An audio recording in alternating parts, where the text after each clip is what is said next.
We've got a lot to get to this hour. Joe is off today, by the way. President Joe Biden is zeroing in on economic concerns and promoting efforts to bring more jobs and manufacturing to upstate New York. In Syracuse yesterday, Biden showcased a major investment by microchip manufacturing company Micron, touting the $100 billion two-decade commitment. The deal is set to bring 50,000 jobs to the state, which will pay an average of $100,000 a year. The president also took time to contrast his economic plan with the Republican Party's proposals. Previous president made a string of broken promises in places like Wisconsin, Indiana, Ohio, where promised investments in jobs and manufacturing never materialized, but layoffs and shuttered factories did materialize. On my watch, we've kept our commitments. On my watch, Made in America isn't just a slogan, it's a reality. Today, the GDP results came out, and the economy, in fact, is growing. In fact, the economy grew at 2.6% rate last quarter. And although it may not feel like it for everyone, people's incomes went up last quarter more than inflation went up. And enough growth. So economic growth is up, the price of inflation is down, real incomes are up, and the price of gas is down. Where is it written that the United States of America can't be the manufacturing capital of the world? Think about this. No, I mean it sincerely. Where in the hell is it written that says we cannot be, as we've been hearing for the last 25 years, the manufacturing capital of the world? This country lost over 180,000 manufacturing jobs under the last guy that had this job. We've created 700,000 manufacturing jobs on my watch. Donny Deutsch, how is the Democratic message looking as the president really laid the groundwork yesterday? There's a lot to brag on, a lot of legislative wins, a lot of growth, but there's the disconnect with some people that don't feel it, and then the megaphone from the other side. How do you think the president did, and what do you think the Democrats should do with this message moving forward? You know, there was a set of words in there, Meek, you just kind of hinted at it, that kind of go against everything you're saying. He said, it may not feel like that.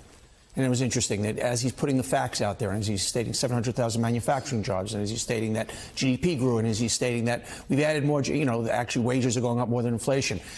Unfortunately, when people go to the gas pumps, when people go to buy their bread, when people go to buy their butter, when you see that 70% of people say that we're on the wrong track, when you see that his approval rating is somewhere between, 40, 41, 42%, those don't bode well for the Democrats. I feel that somehow his message, although left brain is getting out there, it's not registering. It doesn't feel good out there.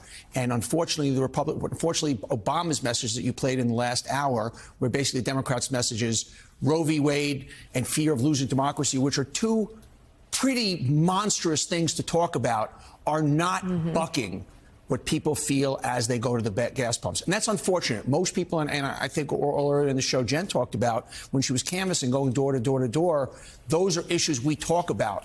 They're not the kitchen table issues, although they are the most important issues of our time. Yeah, exactly. Sam Stein, go ahead, Jen. I was just going to say, I mean, look, when I was out in Braddock, I mean, nobody's talking about macroeconomic data. That's not how people have a conversation about how the economy is impacting them. And it's a huge reminder of the disconnect between the conversations you have in Washington and how the American people are actually living their lives. And, that's something I think over time that needs to be fixed by the Democrats. And, Sam Stein, there's no question that issues like abortion rights, issues like the preservation of democracy that we've been talking to John Meacham about this morning are critically important. But if you look at polling again and again and again, it's just not even close. It's the economy by wide margins over all of those issues. And now it's crime and the border and immigration. And so the speech yesterday from the president did have the whiff to some people of, oh, all right, the economy is the issue. We better start talking about that. Problem is there are 11 days left until the midterm elections. Yeah, a bit late, I suppose. I mean, I wouldn't dismiss abortion and protection of democracy. Not at all. I think that does, as a political matter, I think that does get people motivated. It probably has registered thousands, tens of thousands of new voters, especially the Dobbs decision. Those will matter, I think, in a campaign context. I think in terms of exciting the broad electorate, the data is pretty clear, right? It's the economy, it's the cost of living. And look, it's very difficult to message these types of things at this type of moment. It's sort of a classic conundrum for a president dealing with these macroeconomic trends, is you don't want to necessarily tout all the great things you've done, because people who don't feel it will think that you're completely detached from reality. And so I had this conversation with Stan Greenberg, prominent Democratic pollster. He'd done all these extensive tests on Democratic messaging. The test that he said performed the absolute worst in all of his survey groups was when Biden touts his accomplishments, precisely for that reason, because people just don't feel it and they don't want to be told how great things are and what great job you've done.